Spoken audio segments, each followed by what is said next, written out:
हम बहुत कम व्यक्तित्व के बारे में जानते हैं अपने देश के। आज मैं जिस महान व्यक्तित्व से परिचित कराने जा रही हूँ वह है सच्चिदानंद सिन्हा जी। यह भी गजब प्रदेश है जिसकी पीठ में रीढ़ की तरह मैया गंगा गुजरती हैं। वह जैसे ही बिहार की माटी का स्पर्श करती हैं, कर्मनाशा और घाघरा आ मिलती हैं।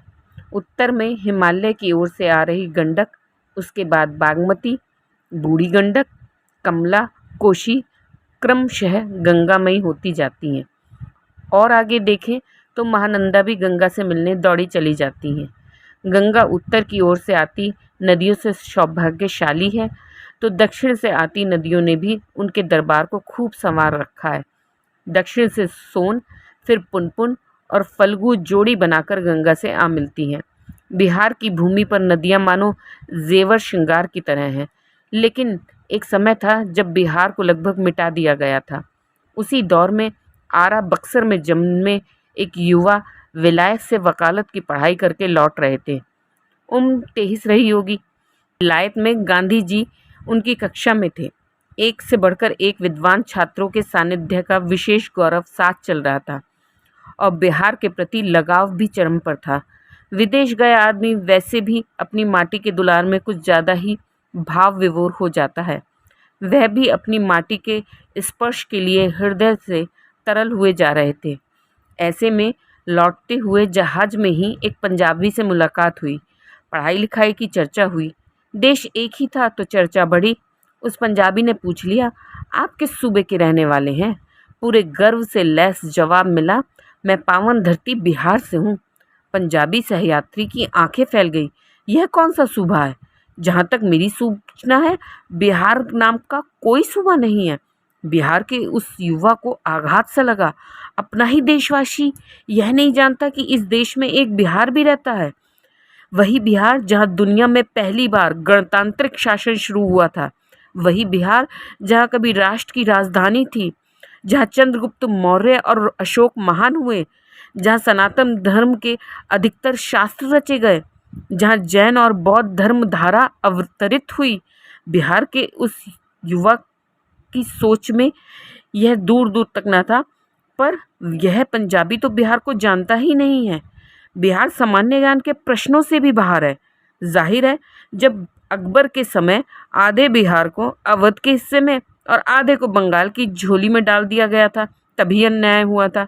अंग्रेज़ों ने भी समझ लिया था कि बिहार को अलग से पहचान देना खतरे से खाली नहीं है। नालंदा विश्वविद्यालय और चाणक्य की कर्मभूमि को लोग ना जाने तो ही बेहतर है। बिहारियों को अलग से पहचानने की ज़रूरत ही क्या है? वह विद्वान बिहारी युवा मचल कर रह गया, लेकिन उस पंजाबी को आश्वस्त न कर सका कि बिहार भी एक अलग क्षेत्र है और एक बिहारी खुद को बंगाली कैसे बता दे। अपनी ही धरती पर बिहारियों की कोई पहचान नहीं है, यह कसक उस युवा के मन में गड़ गई। एहसास हो गया लौटते ही एक संघर्ष इंतज़ार कर रहा है। रही सही कसर तब पूरी हो गई जब रेलवे स्टेशन पर उतरते ही खाटी आरा जिला वाली भोजपुरी बोलते एक सिपाही को गौर से देखा, जिसके बिल्ले पर लिखा था बंगाल पुलिस। क्या बिहार अब बंगाल हो गया है और आगे भी बंगाल ही रहेगा? कोलकाता में वकालत की शुरुआत के बाद एक एक दिन बिहार की सेवा में खर्च होने लगा।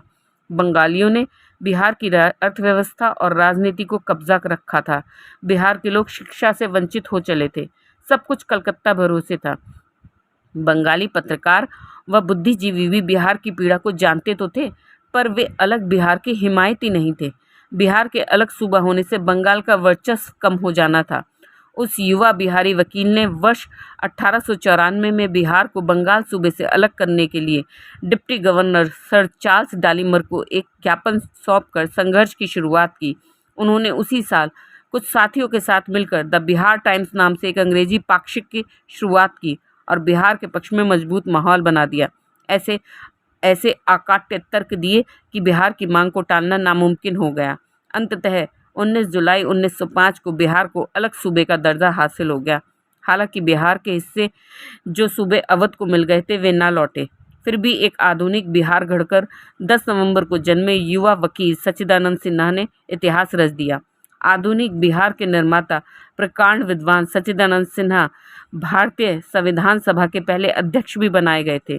बिहार के नवजागरण में उनका उतना ही योगदान है जितना बंगाल के नवजागरण में राजा राम मोहन राय का है। धन्यवाद।